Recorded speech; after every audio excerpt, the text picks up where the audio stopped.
Hi guys, dito kami sa Silver Spring sa Sligo Creek. Sama ko si Nika, Madam. si Madam. Madam ka Nice. talaga eh. Madamot. Madam damin. Oh, ayan oh, Aray! 'di ba? Ayan. Magandang ano to, walking trail. Hindi pa kami naghahanap ng mga gantong ano eh, walking trail malapit sa amin. Dumayo pa kami dito. 30 minutes. Ayoko na sana kasi lumabas ngayon. Pero pakainin niya daw ako sa Jollibee. Yes. Parang bata. Oo. Gusto ng Jollibee. Mm. Bata yarn. Swerte ng mga bahay dito. No? Ay, alam na this. Yan, masaya na siya. Yan. Namiss lang naman namin. Ay, ako lang pala.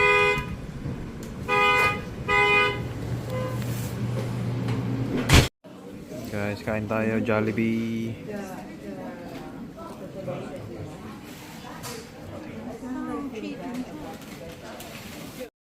And guys, may bago akong laruan, cordless na panglinis ng sasakyan. Galing lang.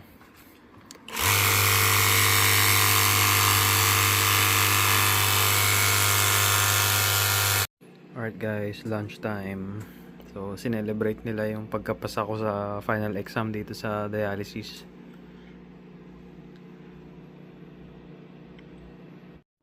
What's up guys? Ang ganda na ngayon sa labas oh. 85 degrees. Yun, nakapag-tennis ako kanina. Off ko ngayon, bukas pasok ulit dialysis. And sa Thursday, nagtanong sa akin yung nagtanong yung manager ko sa akin kung pwede akong mag-pilot. Ipapilot ko yung shift sa Thursday. Ano lang naman siya, is single shift lang. So morning lang yun, parang mga 5 hours lang yun na treatment. Kasi lately, kung di ko pa sa inyo na ikikwento, yung yung dialysis unit namin. Dumami kasi yung census ng tinitreat ng mga dialysis patients. So, nangyari, napuno, kaya umuwi na kami ng gabi. So, medyo binalance nila ng konti. Medyo lang, no? Pero hindi completely binalance, no? Binuksan nila yung Tuesday, Thursday, Saturday schedule para lang hindi gabihin yung MWF shift. So, yun. Pero ayun nga, sabi ko, sige, testingin natin kung ano yung natutunan ko sa training sa Thursday. Sabi ko, okay lang. Nag-pick up lang ako ng work guys. Mga lang, hanggang noon time lang. Tapos nag-snow na naman. Summer na, parang feeling summer na ng 2 araw eh. Tapos nag-snow. What's up guys? Kauwi ko lang galing work. So update sa dialysis, no? Charge nurse training na ako guys. So lahat ng mga talaga, mga sa nursing side talaga, inaalam ko na, tinitrain ako para i-handle yung unit. Kasi yung DSD, which is yung sniff dialysis, mas controlled siya kaysa sa in-center, or yun kasi ang tawag eh, in-center eh, kapag mga outpatient clinic, no. So ang kagandahan dito sa DSD, which is sniff dialysis, is controlled lang. Yung census lang ng dialysis patients ng sniff, yun lang yung tinitreat, or skilled nursing facility, no. Hindi ako nurse mismo sa skilled nursing facility. Merong hemodialysis unit yung skilled nursing facility ton, which kung may schedule yung mga pasyente na mag-dialysis, binababa sila. So yun. Okay naman so far. kahapon kasi pumasok ako, parang, anong nangyari kasi, di ba Monday, Wednesday, Friday yung schedule, no, ng mga pasyente, or, yun nga, yung dialysis, yung unit, yun ang ano nila, yun ang schedule doon. Umuuwi na kami ng gabi kasi nagkakaroon na ng third shift para pilitin i-treat lahat ng ano, ng mga pasyenteng doon. So, para medyo i-balance nila, in-schedule yung mga ibang pasyente, which is supposed to be na maging third shift sa Monday, Wednesday, Friday. In-schedule sila for TTS, Tuesdays, Thursdays, and Saturdays. So, para hindi na umuwi ng gabi, so, inopen nila yung schedule na yun. Yun. Meron namang ibang mga nurses na na naka-assign sa schedule na yun. Kahapon, tinry ako ng manager ko na isa-sign off na kita kasi ano ko na. Tapos na yung mga learning modules mo yun, tapos na yung training mo. So, yun, nag-treat ako. Kinaya ko naman yung yung shift na yun. Inisip ko na lang uwi naman ako ng tanghali Okay na to. Tsaka ilan lang yung tinitreat. Parang 6 lang. Tig-3 lang kami ng tech. So, kaso lang kahit tig-3 kayo ng tech, in total 6, di ba? Ikaw pa rin mag-a-assess lahat ng mga yon. Well, nasa sign naman kung paano mo tatimingin tatimingan yung kung sino mauuna, mga ganyan, para hindi ka naman maano sa oras, no? Maghabol-habol sa oras. Para, kasi ang mangyayari kapag sabay tinitreat, no? So, sabay din matatapos. So, ang hirap, parang gusto mo hatiin yung sarili mo para yung isa, isabay din. Pero minsan kapag yung tech ko hindi na siya busy, tinutulungan niya ako lalo na sa pag take off ng mga pasyente. So yun, thankful ako na okay yung tech ko. Ano pa ba? Yun, kahapon may 2 admission. Medyo kinakapa ko pa talaga yung admission nila. Ang dami mga consent, mga ganyan. At mga kailangan na mo sa chart, mga kailangan habulin mo, lalo na mga immunization, mga ganyan. Nagkaroon ako ng pasyente na confused, no. Ang hirap kasi parang kinakamot niya yung access site niya. So medyo binibabysit ko yung yung pasyenteng yun. Sabihin ko na wag mo kamutin yan, mga ganyan. Kaya sabi ko dun sa preceptor ko kanina, ate, kailangan may mag-sit down dyan. Sa pasyenteng yun kasi confused eh.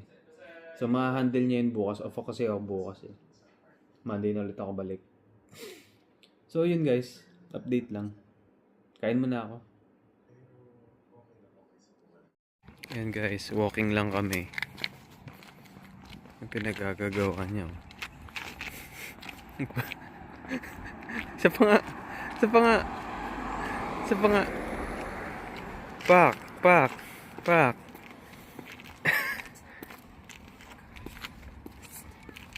Tapos guys, kapag napanood na naman niya yung sarili niya, may inis na naman sa akin. Ba't daw in-upload ko pa. Ganyan yan eh.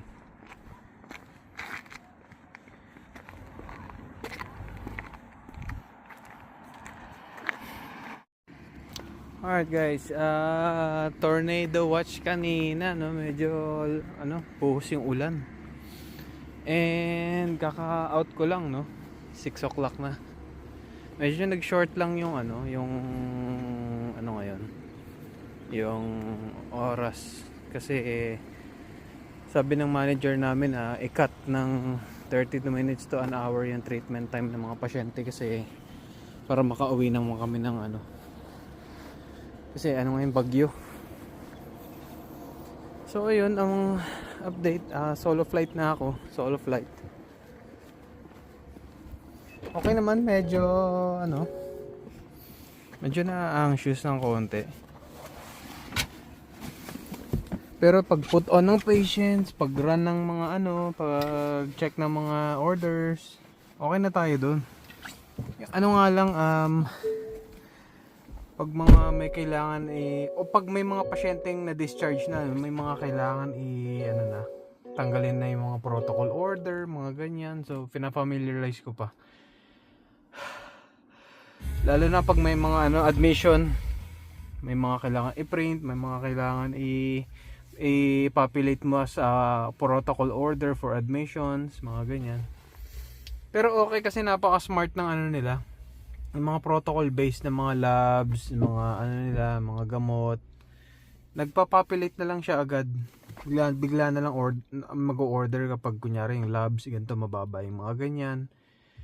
Nag-auto adjust yung mga order ng mga dosages, mga ganyan, o anong labs nang kukunin, mga ganyan. Napaka-smart. Sana sa lahat ng EMR ganun, no. Okay, sarado na. Sarado na ang shop, guys. Pauwi na tayo. Okay, another day. Kung hindi ko pa sinabi sa inyo, inopen kasi yung dito, yung Tuesdays, Thursdays, and Saturdays. So hinandle ko yung Tuesday ngayon, which is one shift lang. So far so good. Akala ko wala akong backup ngayon. Dumating yung manager ko para lang suportahan lang ako, para tingnan lang kung kung okay na ba ako, at kung may tatanong, kung parang guidance lang.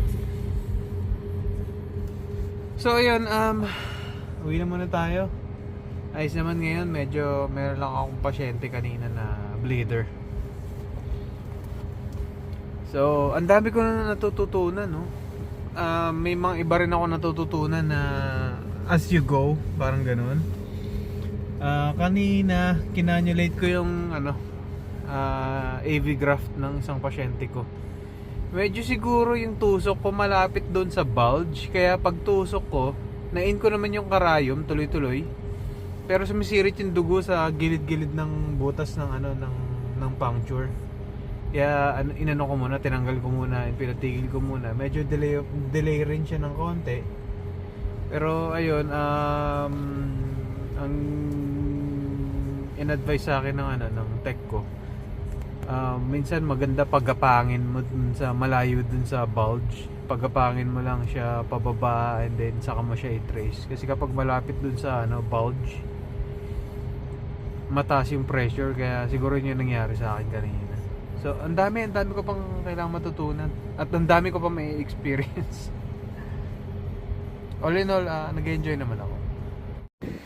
What's up, guys? Dito kami ngayon ni Nika sa Rockville Town Square. Ay, Town Center. Town Alabang Center. Town Center. Hindi, may hanapin lang kaming kainan. Magla-lunch lang kami. Super late lunch na. Merienda na nga eh. Anong combination ng lunch and dinner? Lunch at dinner? Kasi diba ang breakfast and lunch, brunch. Ang lunch and dinner. D-lunch. Corny. Corny mo. Corny mo? Ayun o. Gyuzo. Ayan na. So yun guys, na-try namin dyan sa Gyuzo Japanese Barbecue. So mataas daw yung yung review at saka yung rating. So let's check it out. Tsaka yung rating. Review tsaka Rating. rating. Sabi ko nga eh. Inulit mo lang eh. Parang redundant. Sige na nga. Last mo na yan. Sobrang lamig ngayon guys. I feel like mixed in. Gyuzo Japanese barbecue. Minsan ko na lang ulit nagamit itong University Jordan. Ang cute oh.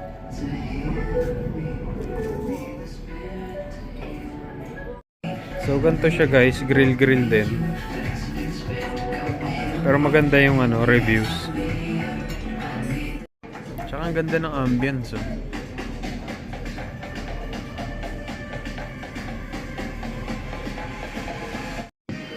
Wow, ayan na yung lulutuin natin. natin. Ganda naman ng ano. Wow.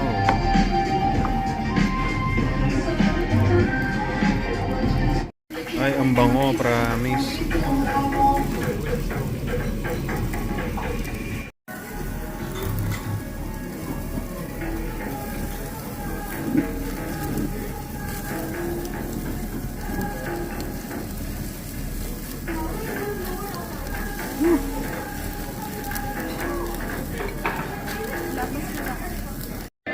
Actually guys, it's so good talaga. Ito na ito pinakamasarap na ano na nakainan kong ano. Grill. Tapos meron silang Wagyu A5. Ang hirap lang i-try kasi mahal eh, mahal. Sarap. Order akong dalawa ka.